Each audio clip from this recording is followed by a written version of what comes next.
Buongiorno e ben ritrovati con l'informazione flash di newsicilia.it. Aumento delle ore di lavoro per circa 16.000 forestali siciliani, lo prevede una norma approvata ieri dall'ARS nell'ambito della manovra di stabilità.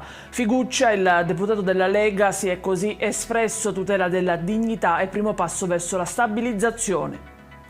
Importante operazione della Guardia di Finanza, sequestrati uno stabilimento industriale e 2 centri di stoccaggio a Palermo, nel mirino impianti del valore di oltre 2 milioni di euro.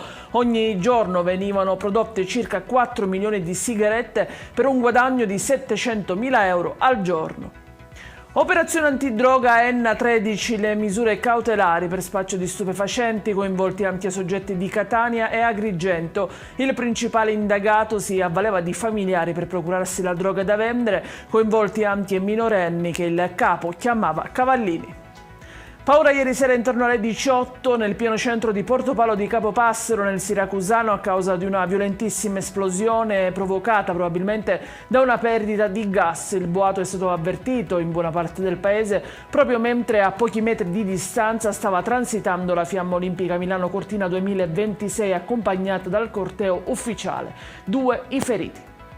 La Polizia di Stato di Catania ha invece individuato e denunciato un 18enne ritenuto responsabile di una truffa ai danni di una 90enne messa a segno con la tecnica del finto appartenente alle forze dell'ordine. Il bottino complessivo ammonta a circa 30.000 euro in gioielli e preziosi, oltre a 250 euro in contanti. Ed è tutto per questa edizione. Vi ricordo come sempre che i dettagli su queste notizie e molte altre li trovate sul nostro sito e sui nostri canali social. Grazie per averci seguito e a stasera. Arrivederci.